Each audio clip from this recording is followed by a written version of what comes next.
What's up, everybody? Hey, Cali, once again at Tucson Boxing Fitness with Jose Ramirez, fresh off another knockout victory, 4 in a row now, 4 in a row That's and right. 4 stoppages in a row. And then we got none other than Coach Eric Woods as well standing by. So he's going to keep me honest today as to how I'm breaking down boxing and seeing the opposition. And we're going to get into this right now. Jose, attention is all on you right now. Yeah. How do you feel fresh off of a 4th victory in a row and a 4th stoppage at that? What did this victory do for you? What does this victory mean for you right now? First and foremost, thank you. Thank you for supporting. Right now, I feel blessed. I feel great to be in this position. And honestly, me and Coach have been putting in a lot of work here at the gym. So it's showing. The results are there. So we're just gonna keep doing what we're doing, and we're already back in the gym. I only took the weekend off. I'm back in the gym Monday. So we're just back to it, on to the next. Let's talk about this fight real brief, and then we could bounce the mic around, see who wants to tackle this first. When I first heard of the fight, I see Jessie Mandapat. I see a tall fighter, very stationary, somewhat flat-footed, fast hands. And that's how most of his success has come, by way of fast hands. He doesn't abandon his height, and it's high output. And that's when and then I see the record, right? It was 9-1-1 at that time. So I'm like, all right, 11 fights. You're going into this with 7-3, and the knockouts were in your favor. But then I look at the resume, and then I look at Jessie Mandapat's last 2 fights leading into your fight, 2 no contests with 2 fighters that had losing records. The resume relied on in your favor from what I saw. And I'm like, all right, now we got experience versus record. And we got a fighter that has fast hands. The intrigue for me was going to be your speed. You have fast hands as well, better footwork in my opinion, timing. And now I'm looking at, all right, who's the favorite here? Local fighter, Jessie Mandapat. I don't know if this is okay to say, but I'm going to get it out of the way. It seemed like you were going to be something to pad his resume. Mm-hmm. They pulled you in. Yeah. He was a favorite to that's right. Yeah, that's right. Yeah. So based on that, how did you see the fight? Very different from how I'm seeing it, how I saw it initially on paper. Tall fighter, fast hands, high output. What was the stuff that you were analyzing as you see this name and you started doing research? The first thing we noticed was he don't think in there. He just goes in there trying to get the knockout, throwing every punch to the fences. Like we knew he's just not a smart fighter.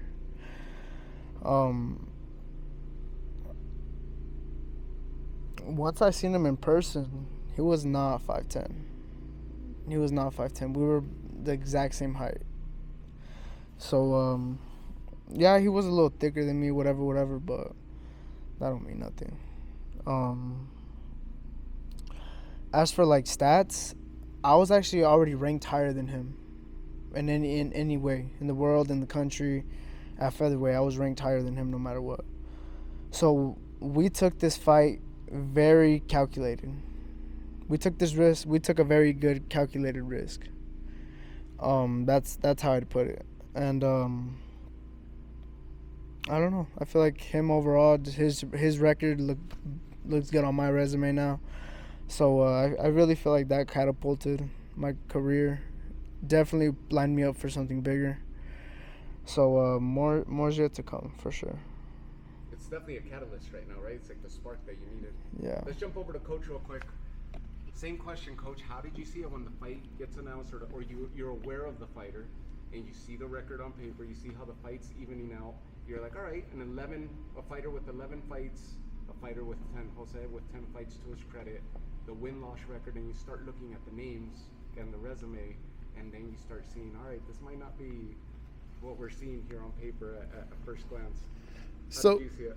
So the way I seen it was, we're a week out. The team gets a call. They're looking for a last-minute replacement. So once Jose gave me the name, I started going to work. I started looking at everything and trying to figure out, who is this guy? Who has he fought? And so right away, the first thing I noticed is we were ranked higher than he was on BoxRec, which doesn't always mean anything, but looking at the resumes, I felt Jose had the tougher fights. And then the little bit of film that was available, I felt the guy was a little bit reckless. And he looked strong. He was knocking guys out. And the last two contests, I'm not sure. I think one of them was a headbutt. And I'm not sure what the other one was, the reason for the no contest was. So I started looking at these things, and we talked about it, and I said, well, these are the fights that you have to win if you want to go anywhere in the sport.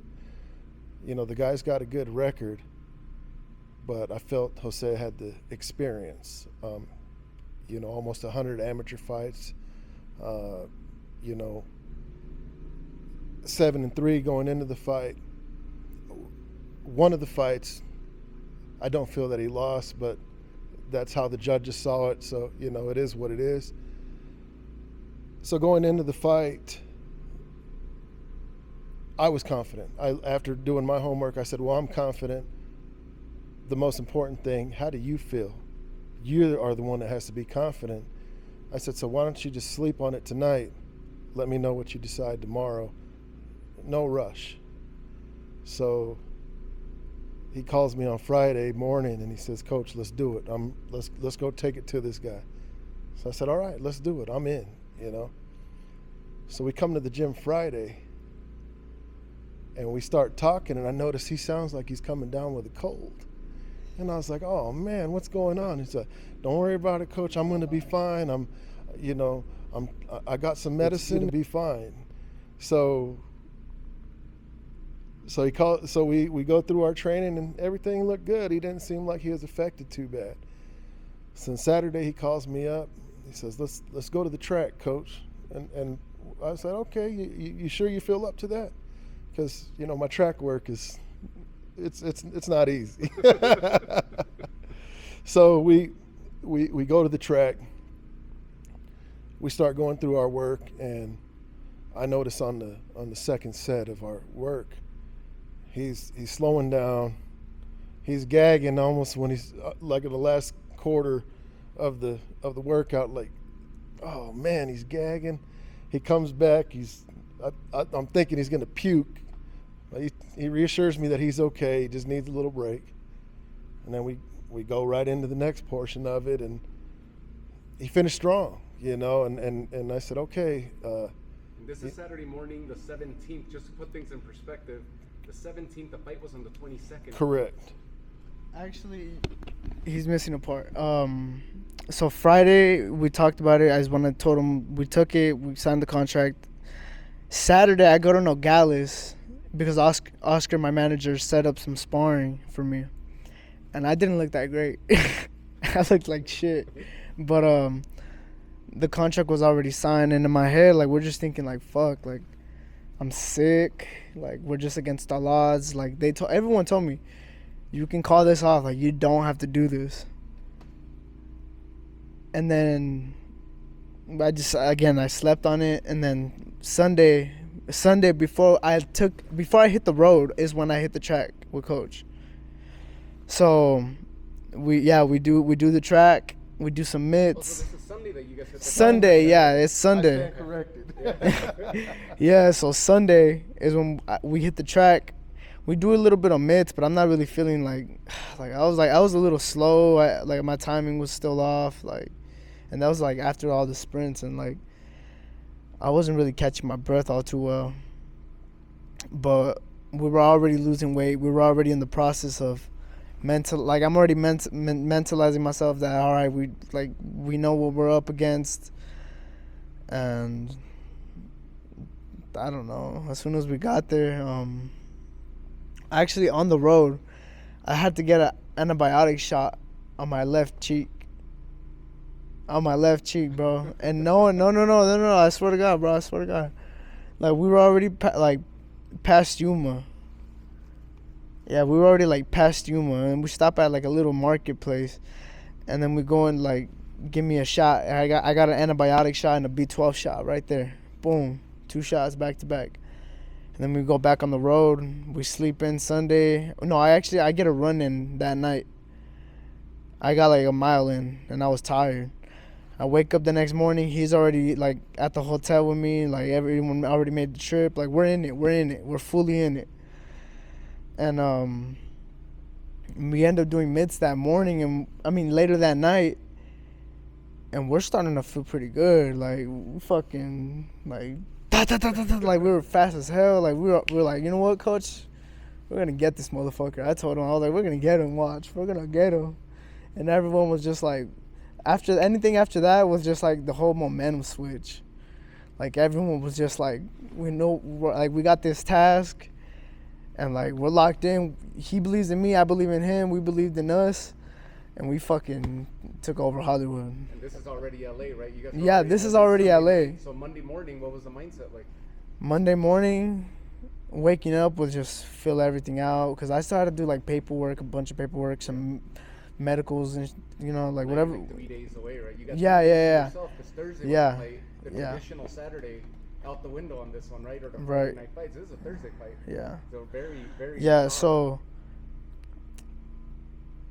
Monday morning, he's on the plane. He lands, and then, like I said, we did like mitts and later that night, and that's when we started gaining that confidence of like, you know what, we got this.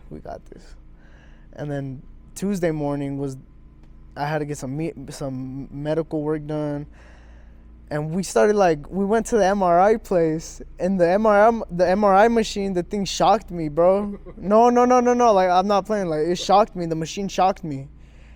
And I have no metal in my body. I have no metal, no broken bone, nothing.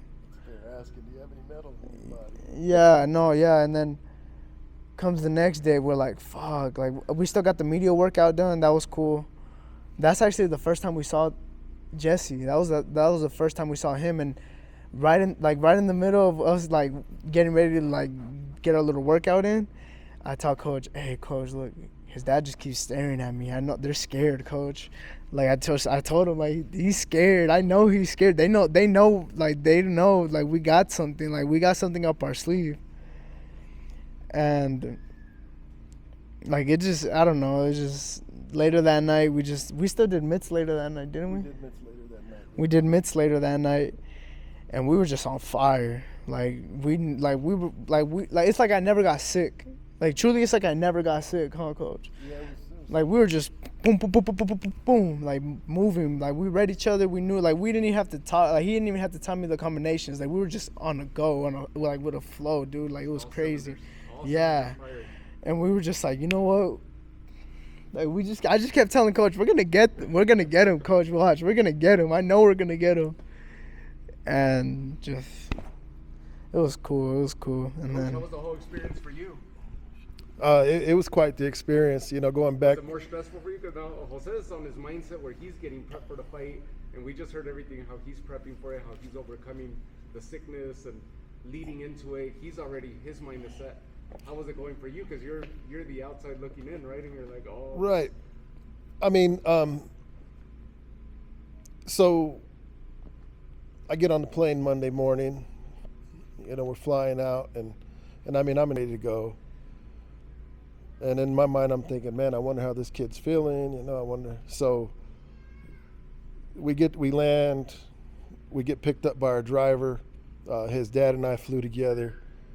They take us to the hotel, and he meets us down in the lobby, and I could just see the excitement in his face, you know, and he's ready to go. And I was like, well, he looks good. He still sounds a little shitty, but you know, we'll see what happens, you know. And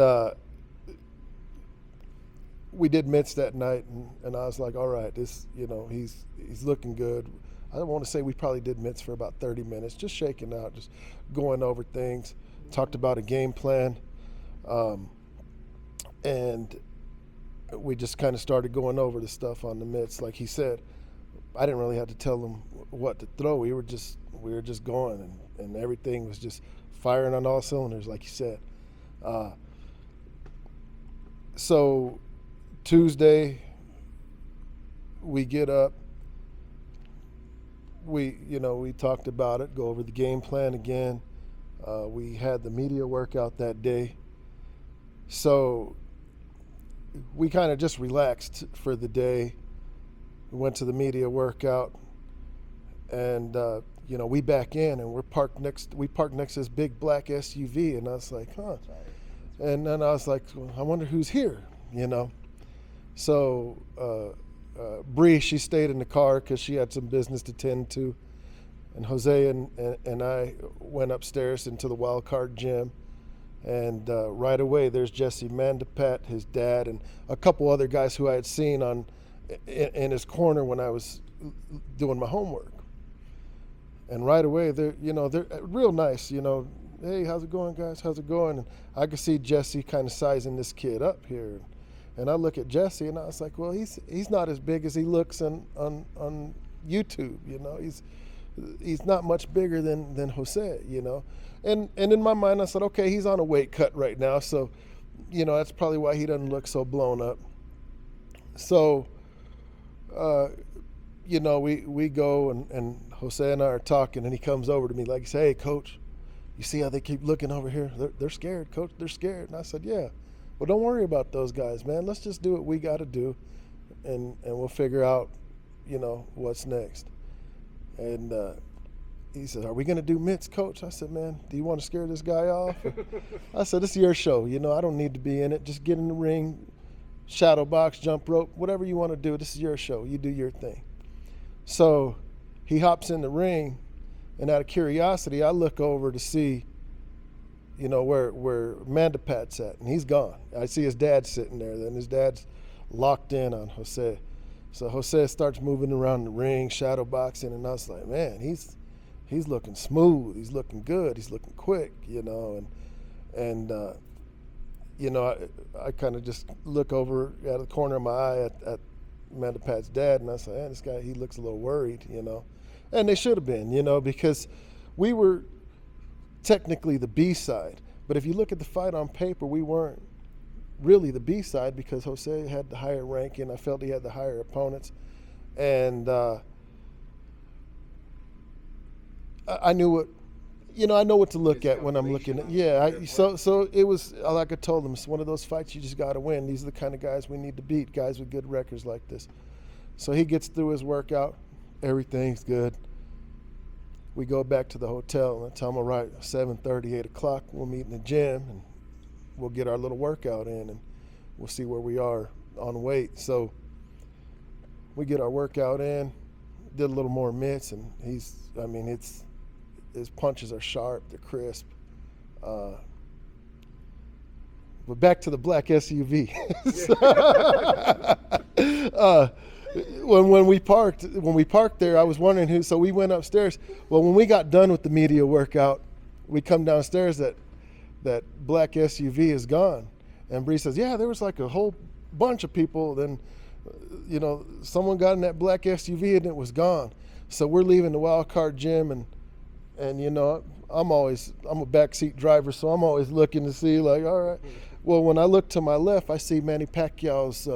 I guess he's his coach or his manager, whoever, Boo Boy, I said, oh, there's Boo Boy right there. So I said, that was Manny Pacquiao in that black SUV. And Bree goes, well, that makes sense because, there's a bunch of people around him, they didn't want nobody to get to him. Right. So that was kind of cool. Oh, man, we just missed Manny Pacquiao.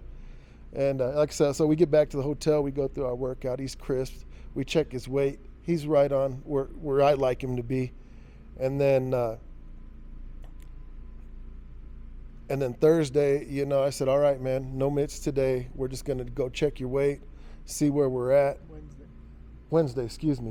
Something happened Wednesday, and I wanted to bring that up because you guys were jabbing back and forth at the face-off, right? So something must have happened either behind the scenes or leading up to it, or was it just you hyping yourself up? So there was Tuesday night we were on weight. Wednesday was the weigh-in. So Tuesday night we were perfect. Our weight was good. I said, all right, man, go to bed, and tomorrow morning when you wake up, you'll be on weight. So I said, hey, man, I got 2 beds in my room. I said, you need to sleep in here tonight because I want to make sure he wasn't doing anything he shouldn't have been doing, drinking no water. Bree was there. She had the baby, so I just wanted to make sure he got a good night rest. Bree was on the same page with that. So I wake up, it's like 7:30, and I'm just kind of thinking to myself, well, should I wake him up? I said, I'm going to give him 30 more minutes. I said, the weigh-in was at, what, 11? And so I said, it's 8 o'clock now. I said, let's go check your weight. So we go check his weight. It's the same as when he went to bed. I was like, what happened? What'd you do? Did you drink anything? He's like, no, I didn't. I said, all right, well, let's go downstairs, put your sweatsuit on. We'll jump a little rope. I think he jumped rope for like 20 minutes. We went and checked his weight. He was right on. So we went to the weigh-ins. He steps on the scale, 123.8. His contracted weight was 124. Mandapat steps on the scale. He's 123.2. All right, cool. So then we went and ate, and then I think at 11 o'clock they had the ceremonial weigh-in, or 2 o'clock they had the ceremonial weigh-in. And I look at Mandapat, I said, okay, he blew up a little bit, and he looked strong, but I looked at Jose, he looked strong too. Now Mandapat's kind of thick, but he's not as wide as Jose. So I'm looking at all this, and before the ceremonial weigh-in, he had to get checked by the doctor. All fighters got to get checked by the doctor. We had to make sure all our cornermen were, who's in your corner? Okay, yeah, that's correct. Well, I noticed Mandapat's getting his whole corner changed out. They put Freddie Roach and a couple of his guys. So, they come, they call us up. Jose steps on the scale. They announce his weight. Mandapat comes up. He steps on the scale, and they announce his weight, and then they do the face-off. Well, they do the face-off, and right away Mandapat starts talking, well, you got to see me tomorrow. And Jose, and I told Jose, I said, don't get into a shit talking match with this guy. Just go up there, look him in the eyes, let him know you're for real. If he talks, just look at him and say whatever. Well, the guy starts talking. He's like, you got to see me tomorrow. And Jose's like, I'm not these bums you've been fighting, bro. He's like, I'm a real fighter. And the guy's like, I seen you against Floyd Diaz, and I mean that was what, 3-4 years ago. So that was 4 years ago, bro. You're crazy if you think I'm the same fighter. He's like, we seen you. You're sloppy, bro. He tells me you're sloppy. So then Mandapat turns. He's, oh yeah, we're in his head. And I'm just thinking to myself, yeah, no, we're in his head. That's why he's talking. He's trying to get an edge on us. So this was just on the spot then? It was on the spot, yeah. I was thinking in my head, I'm like, something happened leading up to this that they had a run-in already. No, actually, it got so animated so quick. Actually, Mandapat was real nice every time we ran into him. So we ran into him 2 or 3 times. One time we were in the elevator at the hotel, and the door opened, and there he is. He was, hey, how's it going, guys? And then he didn't get in with us, of course. He just, I think, waited for the next elevator. And but it was, it wasn't like a bad experience. It was cordial. Yeah. So I was kind of surprised that he started talking at the weigh-in a little bit, and it didn't bug Jose. I think Jose likes that kind of stuff. Yeah, it's just like, So after the weigh-in, Jose and I were talking, went over the game plan again, and I said, this guy switched his whole corner out. I watched it happen at the table as I was checking in with the commission. And I think I told him that before the fight because, Freddie Roach was right there. And that's what really impressed me is like, it don't matter who you got behind you. He said, you're sloppy, bro. You can't fight. And I was like, that's a true statement. You know what I mean? It's like, at the end of the day, I didn't see how a coach can make a change in a fighter in less than 2 months, So I, like I said, my confidence was there the whole time.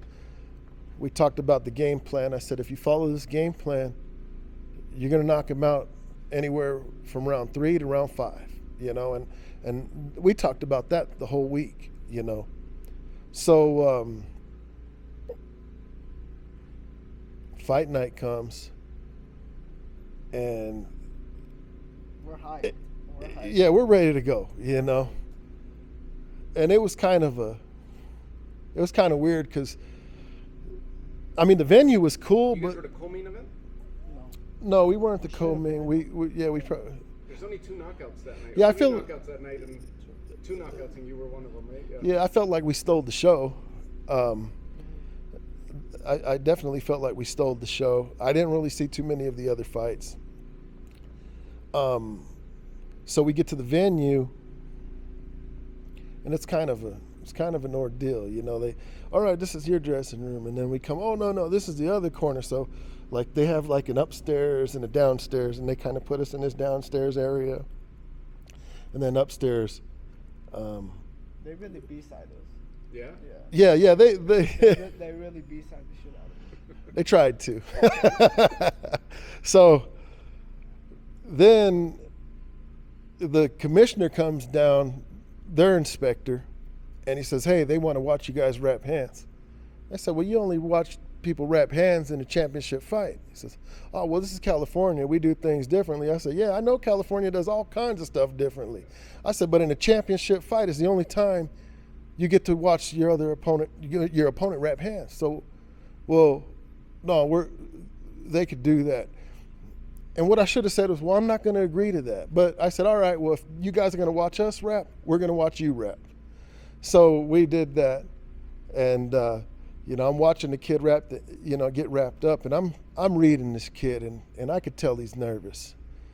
And I watch him wrap hands, and I go downstairs, and I look at Jose, and he's just kicking back. He's relaxed. He's smiling. I said, all right, man, you ready to get wrapped up? He said, all right, let's do it. So he had looked at the gloves before all that. He's, oh, coach, I really like these gloves. And I went and looked at the gloves, and I'm like, oh, these gloves suck, man. I said, but 8-ounce gloves? They were 8-ounce. They were Adidas gloves, and I didn't like them. But I didn't want to tell him that because I didn't want to mess with his head at all. So I just said, all right, man, So I glove him up. I tape his gloves up, and then the commission comes, and they tape them up. And we start warming up, start doing some mitts. And one of the workers there, he comes down from downstairs. He's like, man, like gunshots in here, and I know these guys can hear us warming up because it's an open area. There's like a little archway that you walk up these stairs, you go through this archway, and they're right above us. Yeah. So I know these guys can hear these mitts popping because this guy, the other guy, the worker there, he came from downstairs or upstairs or something. Upstairs, downstairs. And he came up to where we were, and they're like, wow, So I said, yeah, this kid can punch, man. He can fight. So it's going to be a show tonight. And game, huh? The whole boxing journey, this is what people don't get to hear about or even witness. Right. Everything that goes on behind it, even like the mind game, it seems like a last minute curveball of the hand wraps. Absolutely. Right? Let's see what else we could throw and get you off. No, and even like during the whole rap thing, one of their team, I don't know what she was. She was a manager, Jim. I don't know. Yeah, Jim. But that was Freddie Roach's granddaughter, I think, if I'm not mistaken. And like she comes up to coach like, hey, we're gonna go wrap your hands. We're gonna wrap hands at this time. Like, we're just letting you know. My dad goes back and he's like, hey, we're not gonna wrap hands yet, but we'll let you know. And then one of their team starts acting all crazy with like my dad, bro. Like starts acting all crazy, like calling each other like pendejo, vales ver, like going crazy, bro. And we're just like, what the hell? Yeah, like what? Like, why is he acting like that? My dad's like comes back. He's mad, obviously, but he comes back. But he stayed quiet at first, and then that dude comes out to that little where the stairs are, and he starts talking shit to him like in front of like me and stuff. I thought we were gonna have a fight in the locker room. Yeah. No, seriously. And is this the first time you guys have experienced anything like that? Yeah, for me, yeah, for sure. But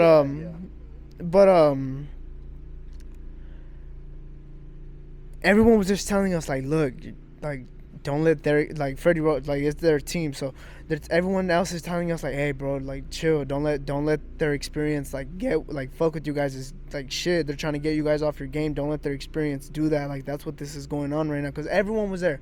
Everyone heard it. Everyone saw it, and sure as shit, we were just like, nah, fuck that. Like fuck all this. Like we're locked in, and that's it. We're locked in.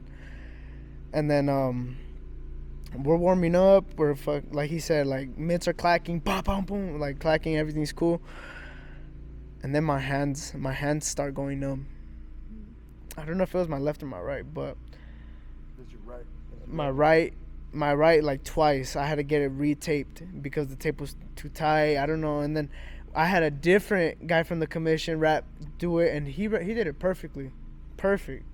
That other guy must have been with them, like wrapping my hands all, like wrapping it all tight or something. He must have been biased. I don't know. But yeah, he was new. Whatever the case was.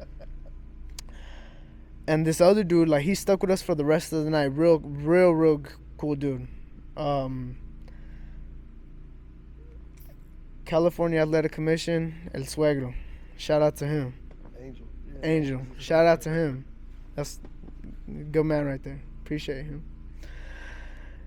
And real cool dude. He fucking gave anything we needed. Even after that, I still had to get my hands retaped, and he handled. So shout out to him.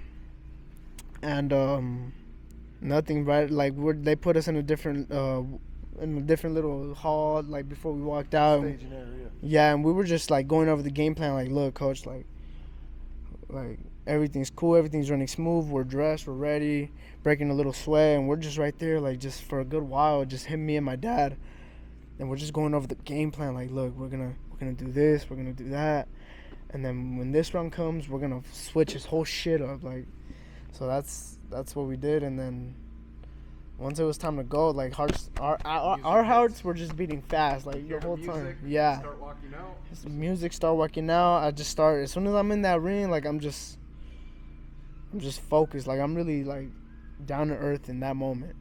As soon as I get in that ring, I'm down to earth and I'm locked in. So do the whole ring announcement, and then once they announce both of us, we meet up in the middle, and then I just noticed, like, I just keep looking at him. I just keep looking at him dead in the eye, and I could just tell he has a little bit of, like, he's trying to hide that he's scared, but I could see right through it. Energy, or yeah, I was able to see right through it. So I tell myself, okay, this guy's he's scared, but he's gonna come out and try to fight. So I just went in there. We just played it smart. That first round, we just kept it nice and smooth. Didn't take no risks. I was just popping my right hand. I landed 6 right hands straight, back to back. And towards the ending of the first round, I don't even think I hit him that hard. I hit him with a hook, a clean hook, stumble him. My face, like, glows up, and I go after him.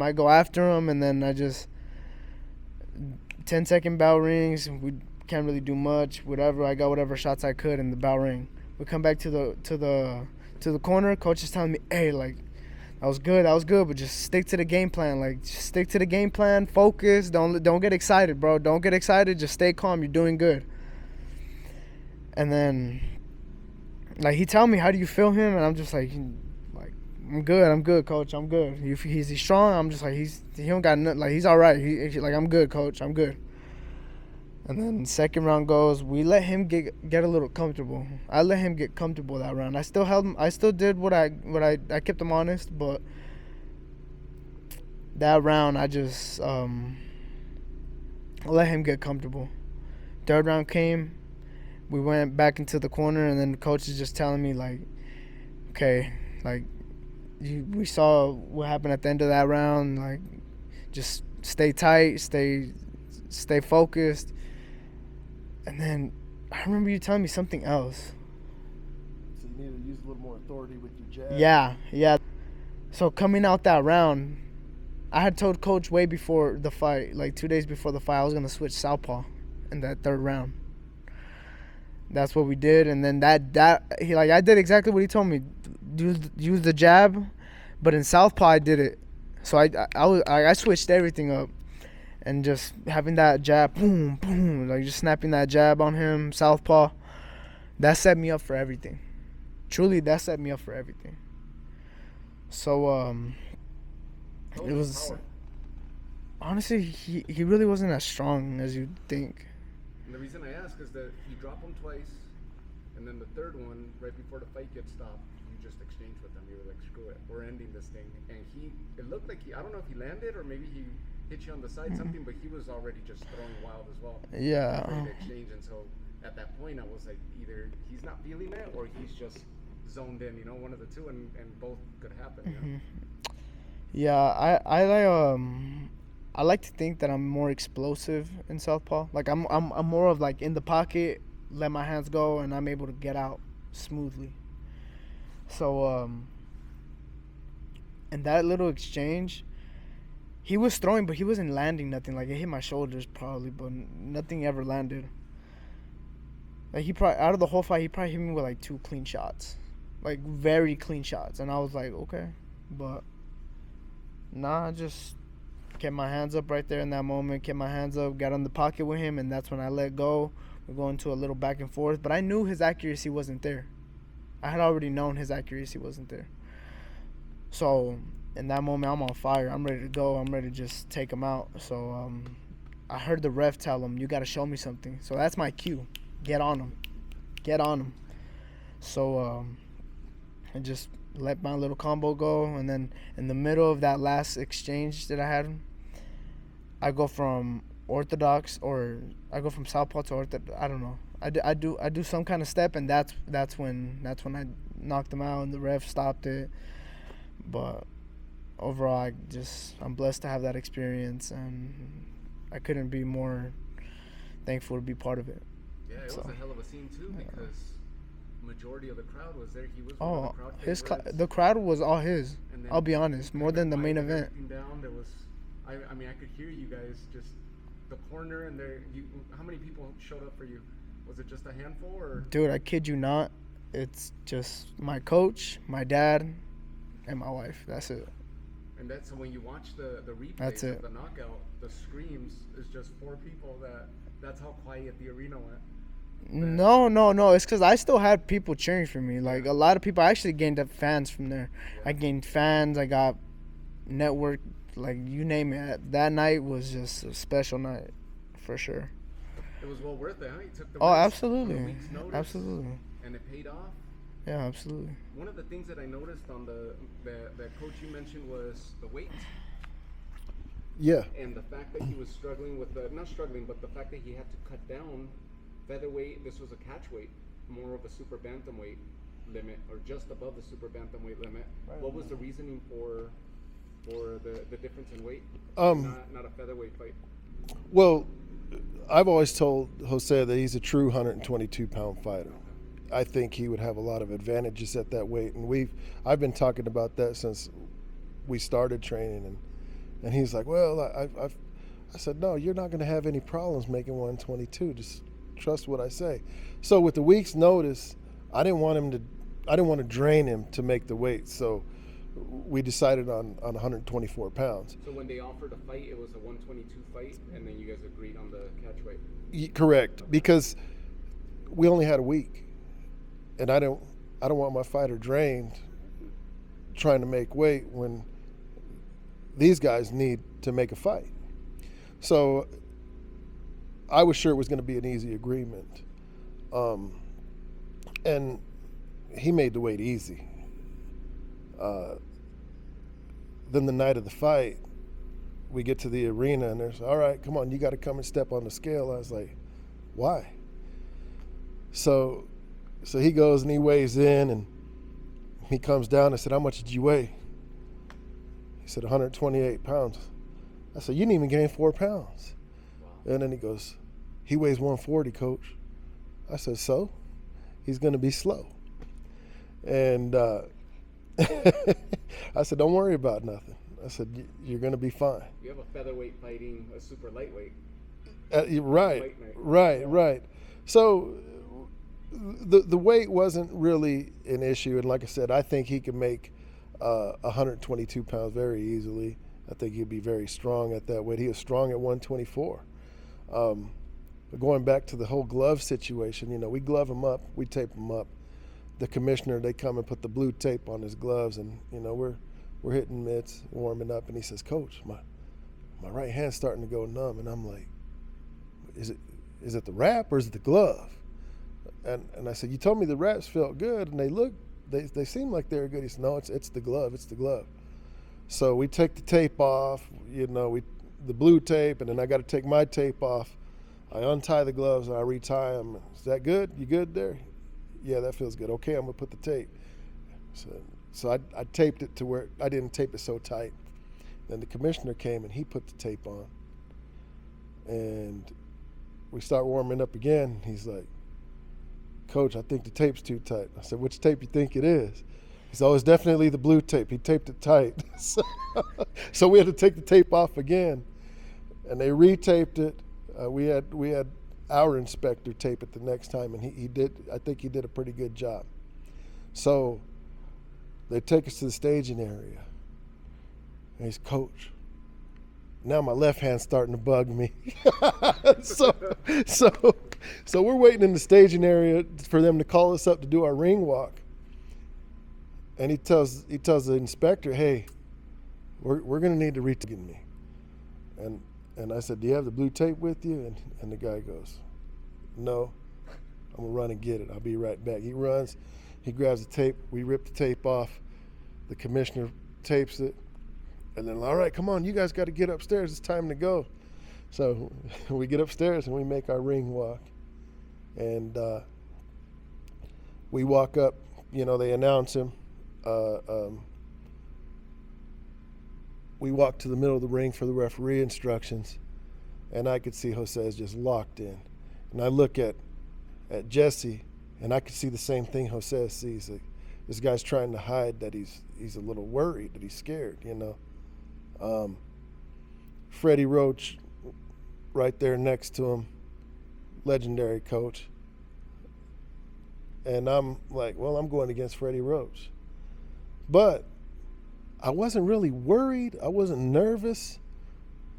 Jose didn't seem nervous to me. Like him telling me about his, I understand that. I was a fighter. I know how it feels before a fight where, your heart's pumping, you're ready to go. You don't want to let anybody down. It's on TV. It's a TV fight. We had a lot of support back home, so thank you guys. I had this feeling of comfort, and I had no doubt in my mind that we were going to win this fight.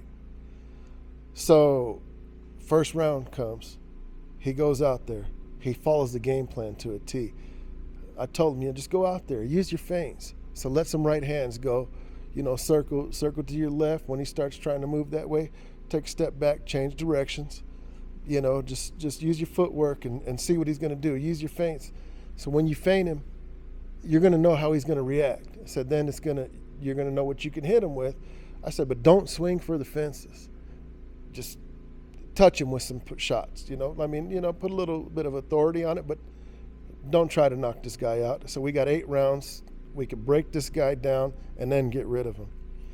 So the first round, it ends. At the end of the round, he hurts the guy. I'm screaming, get on him, stay on him. And he kind of went out there and started going after him, and then he kind of settled down a little bit. In my mind, I said, okay, he knows he's got some time to, he hurt the guy. It's the end of the round. The respect is established. And this is huge. I want to get back to you, Jose. This is huge because we talked about it on the last fight. Mm-hmm. Boca Negra, Floyd Diaz, Jordan Martinez, all 4-rounders, right? Mm-hmm. And so I told you, you're fighting with a little bit different speed now because they're such quick fights, right? And now that you're going to be signing on longer or lengthier fights, you should be able to start developing your skills and take your time. Right. So that's very curious that you mentioned that, coach, right now, because that's exactly what we just talked about. Yeah. It's funny that you actually mentioned Boca Negra because I sparred Boca Negra like a week or 2 before I took that fight. And I put it on him, bro. I got my leg back. I swear to God, bro. This wasn't the Saturday sparring. No. This is like yeah. So like a week or 2 prior, the weekend before, I was actually already in San Diego visiting my grandma for Mother's Day, and we stopped at the House of Boxing. Shout out to them. And while Eddie Reynoso's there, like we link up with Eddie, we talk to Eddie. Eddie's cool. Eddie likes me. Everything's cool. So we lock in that sparring, and Boca Negra walks into the door, and my girl just looks at me. Bree just looks at me, and she's just like, "That's what's his name, the one that you fought." And I just look at her. I'm like, "Yeah." So we set up that sparring, and Nah, bro, I let all hell break loose on him. So is he a different fighter than the fighter that you faced before, or is he still campaigning around the same lower weights, or? He was at 26. He told me something about 130. Like, we're cool now, trust me. Like, he's cool. We're cool now, but no, yeah, he told me he was gonna be at 130. But based off the sparring, I feel like we both had a little bit of pressure just because we knew who was watching us. So I feel like we both had like that little bit of pressure because of the history, who's watching us, what's going on. But I didn't let none of that bug me. Like, the same way I was able to focus in the fight, I was able to use that same mentality in that sparring and apply that to the fight because I was just locked in on what I had to do, what I had in front of me. So I'm glad I got that little experience because that helped me lock in the fight. It makes me it helps me block out all the noise, all the cameras, all the crowd, and I'm just focused on what's in front of me as if it's sparring. And that makes it so much easier to be on that stage. So much easier. Coach just mentioned right now he had to remind you about, I mean, we'll stick with you. He had to remind you in the first round, opening round, don't swing for the fences. Yeah. Is that something that you're just conditioned because it was always the quicker fights that immediately you get in there, you just want to get the guy out, and then like coach reminding you to slow down, it's a lengthier fight, then you start settling in, you're like, all right, I got more time. Not realizing that because it becomes like a point scoring thing, like amateurs, right? It's like point scoring and this, and then it doesn't always transition into the pros. So how was that when coach is reminding you that? Did that sink in and you're like, oh yeah, I do got 8 rounds? No. You just No.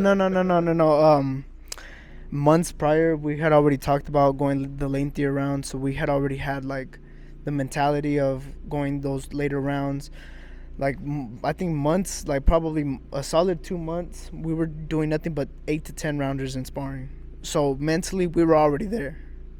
Mentally, I already knew how to take my time in those rounds, in those early rounds, because I know like later on, either me or him is one of us is gonna fade, and that's who's gonna end up taking over in the end of the second half. So we already knew to kind of like take our time. So being able to apply that in a fight, it was a challenge just because we were already like preparing for that.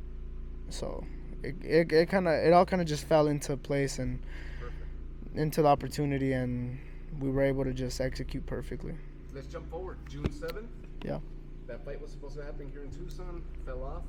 Yeah. I'm not sure why. I never even found any details on it's the fight. just But now we go to June postponed. 14th.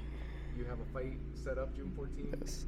Talk to me about the fight. We were talking a little bit off mic how special that is. Yeah. Talk to me about that fight and any opponents that are already mentioned and length of fight. Is it going to be 8 rounds and that's it? No compromising from here going lower fights or lower rounds? Is it 8 plus or? We're trying to stick to 8+, but I mean, if a decent opportunity comes maybe at 6 and the money's right, maybe, but I think we're gonna end up sticking to 8 and plus. What I can say about this next fight is I'm not sure in my last interview if I mentioned that my dad is was a bullfighter, and this next venue that we're fighting at is La Plaza de Toros in Nogales, Sonora. And my dad had one of his last corridas right there. So it's special to me. It's definitely a little more of a sentimental thing going into this fight. Even though if the opposition isn't that great or if all the attention isn't there, like the zone, whatever, isn't there, like it's still something meaningful. Something I can still look forward and help motivate me towards it. So I'm definitely excited to be able to fight in a place my dad had a performance of his what would you call it? His profession. His profession. Well, yeah, his profession. So I'm definitely I'm definitely looking forward to it. So stay tuned. Nonetheless, you guys will have a good list of fighters, and Mexico's known for, I mean, most people will always talk about Mexico when they talk down, to Mexican boxing as to people going down there to pad up their records. Nonetheless, you got some of the most famous champions in history of boxing that are Mexican fighters and that have come from Mexico. You got a lot of journeyman fighters that are really good fighters that never get to make it to the level. Even undefeated fighters that retire before they get to make it to the big level. So there's always good talent, a lot of good talent that's spread throughout Mexico. So for you to be able to find a decent opponent, it's still going to keep you busy, keep you developing as you continue to progress, and you could probably find very good talented opposition out there. So going back to the fact of the 8 rounds, not everyone wants to go 8 rounds. So going 8 rounds, like it's someone that wants to be in there. You're not just gonna take a fight for 8 rounds just to get paid. No. So if it's an 8-round fight, you're gonna be in there with someone that wants to go 8 rounds. So we're not underestimating nobody.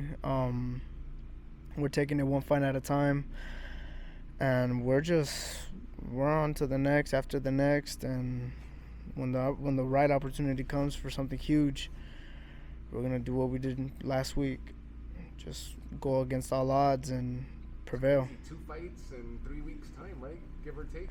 Yeah. But I mean, this is the things you gotta do. Yeah.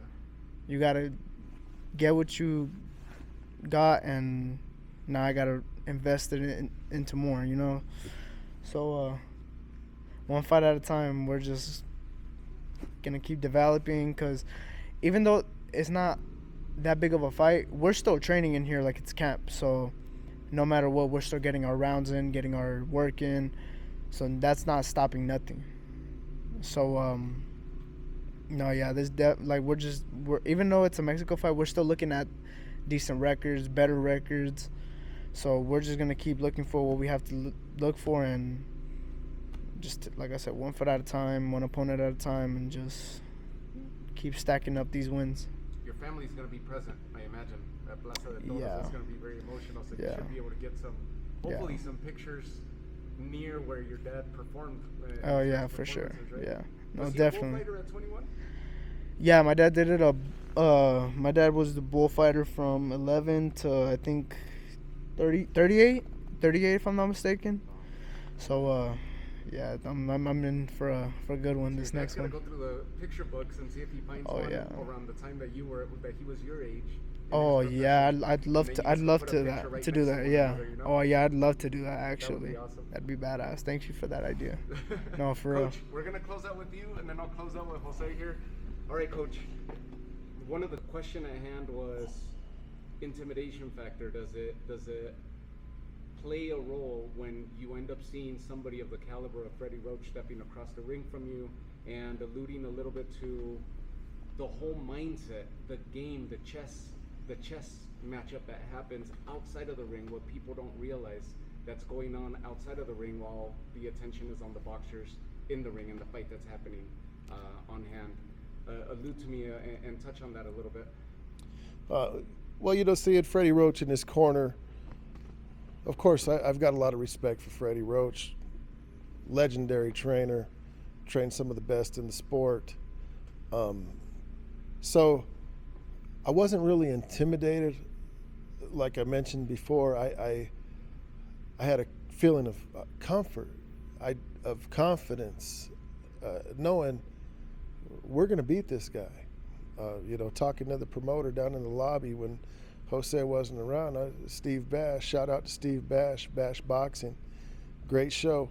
Talking to Steve, he says, you guys could possibly pull an upset. I said, no, we're going to pull an upset. We're here to win, But back to, Freddie Roach, yeah, I knew I was in for a chess match that night.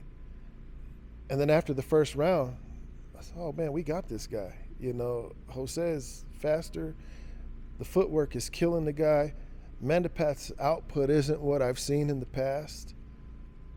And every time Jose threw a right hand, he hit him with it. The guy couldn't stop the right hand. What were you hearing the other corner? Were they panicking at all at any point, or was it quiet, or what was the feeling like? I didn't hear anything from the other corner because I'm so focused on Jose fighting in there, looking to see what improvements we could make or what adjustments we need to make. So after the second round, it was a good round. He comes back to the corner. I said, all right, it's time to make that switch now. And he said, Coach, I'm ready to start walking this guy down. I said, okay, let's do it. I said, but you got to be defensively responsible. Don't get sloppy with your defense. Be sure your defense is on point. And I forget how far into the round. It wasn't long into the round, and he hits the kid with a left hook and drops him, and it didn't look like it was a very hard left hook, but I know how hard Jose punches. And it was a good shot, sat him down. It was more like a flash knockdown. And then they go back at it again, and I could see Jose's just locked in on the guy. It almost looks like a shark who smelled blood in the water. He's going for the kill. I could see it. And he's actually was real smart about it. Then he dropped the guy again, and the kid goes to one knee, and I said, oh, man, this kid's hurt. And then he stands up, and I see him kind of rocking. I said, he's done. In my mind, he's done. So I yell at Jose. I said, he's done. Get on him.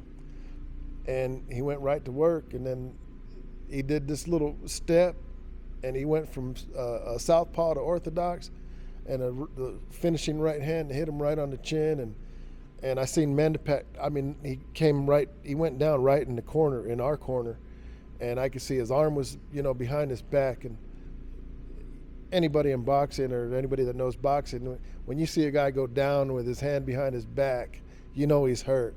And the referee didn't even count. He just jumped in and waved it off. And I just went right up the stairs, and I grab Jose, I pick him up, I march around the ring with him. It was super exciting.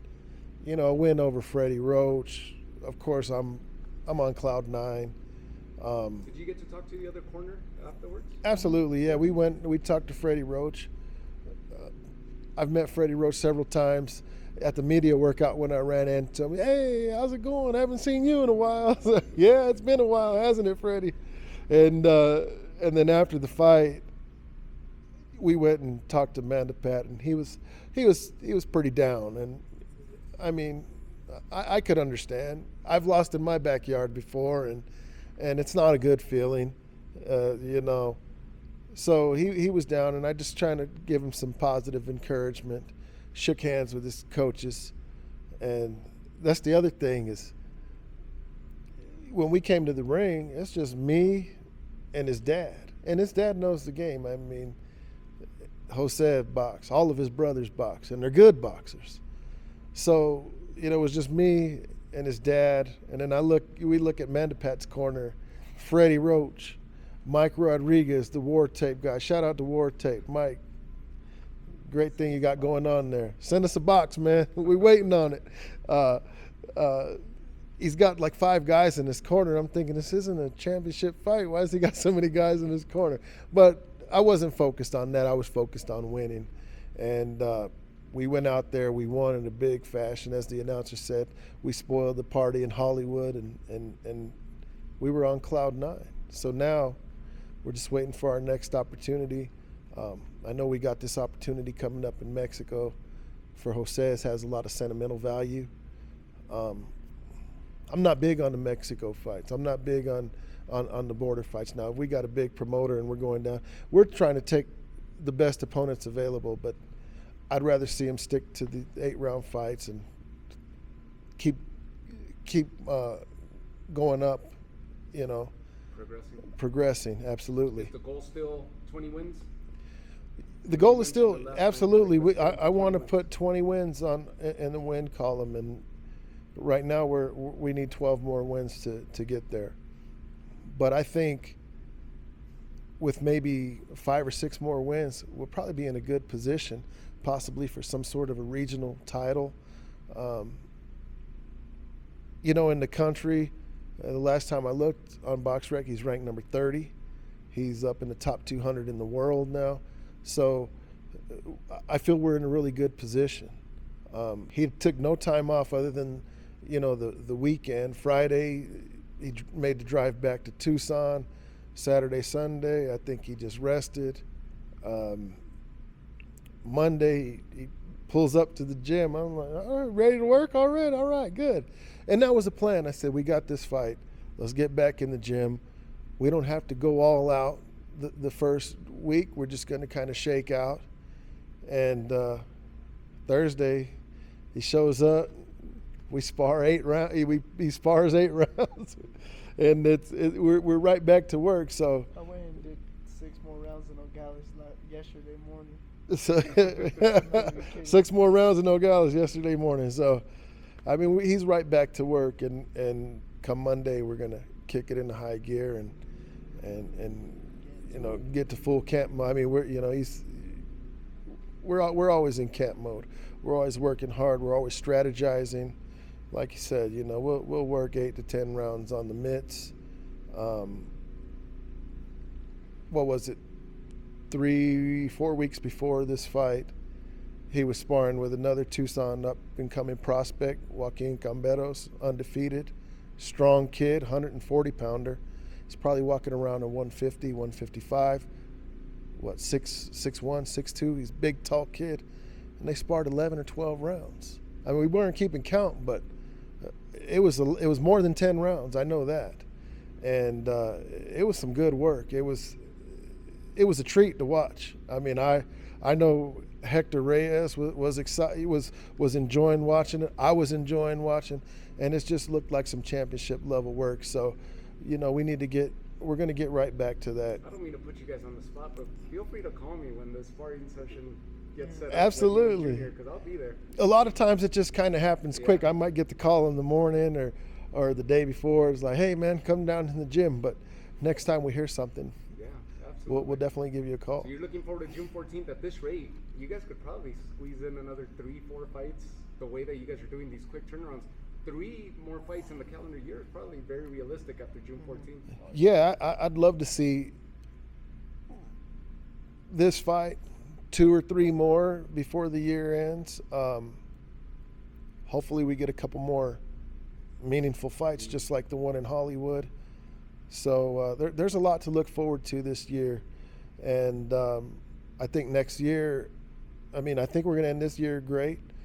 Next year is going to be a huge year for us. I think that's where doing a paper, rock, scissors to decide on the weight division, 122 or 126. It's 122. He's on board with it. He's seen how easy he can make the weight. I'm locked in 122. He's seen how strong he is. That's his weight. I've been doing this a long time. I could look at a guy and tell you, this is what your weight is. So it's 122, and 122-pound division, you're on notice. That's right. That's the way to close it right there. All right, Jose, let's close it out with you. This is the way to do it. So 122 now. We talked about the featherweights last time. Let's talk about the 122. Let's pick that brain. Now, Inoue ends up cementing himself. A great fight with Cardenas, by the way. Great fight that he had with Cardenas. Cardenas, to me, in my opinion, probably one of the few fighters that has tested him the most. Even dropped him, managed to drop him again. Same netty punch. How did you see that fight? Being that there's not really much else to talk about in that division. A lot of up-and-coming fighters. But other than that, he's got that cemented right now in a fight signed with Murojan. So let's pick your brain a little bit as to the division, how you see it, and who am I not seeing, who am I missing out of that division? So, unfortunately, I'm not ranked. Well, on BoxRec, I'm not ranked at light featherweight. So that's just one point. But based off my ranking off 126, I could probably still be lined up for a good opportunity at 122. So I'm not shying away from anyone at 122. I'm not really big on the names at 122 besides Inoue. Like, obviously, that's the only champion at that weight. So his last fight was 126. No, 122. At 122? Yeah. Oh, okay. He's undisputed at 122. Yep. Okay. And then if he vacates, which a lot of people are thinking that he'll vacate, then after the next fight with Murojan, if he's successful, he'll vacate, go to 126, and then it's shark-infested waters because everybody's going to start hunting for the next throne, right? To start getting those titles. All titles become available at that point. Yeah. That's when the fun happens, because that should put you around. That should put me in lineup for some. Yeah. So next year, stay tuned because we're gonna shake some shit up. But as of right now, I don't really know too many names at 122. we're just looking forward to what's to come, and I'm not in no rush for anything. Everything is gonna happen at its time, and all my job is to do is just come to the gym every day, make sure I bust my ass in here, and then just outside the gym, stay in a positive mentality, just stay positive as possible, and just that's it. Just wait for the next opportunity. Just be ready. All times be ready. And I don't want to understate this. I really feel like it was a huge catalyst for you, that victory, the recent victory over Mandapat, because of how quick it was, how everything played out. It just got you going right now from inactivity, right? Now you get going. Now you got another fight coming up, and you've been active here. Now you're back in the ring because you had 2 victories already earlier this year. Yeah. So I don't know. We already had the momentum of the fight already on the 14th, so that fight just came as a boost. Yes. Like all it did was just come as a boost. So now it didn't just line me up for something bigger. It got me excited, because now it showed me like I'm right.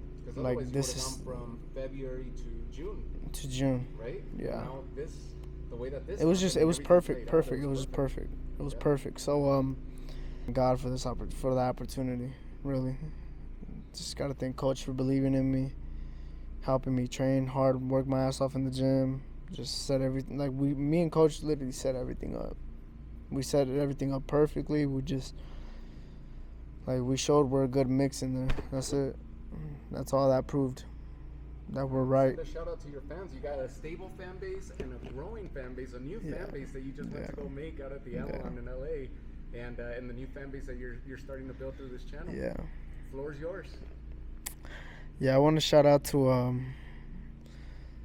my new sponsor, I think it's Underestimated. Yeah, Underestimated. Shout out to my boy Carlos. Huge shout out to my team.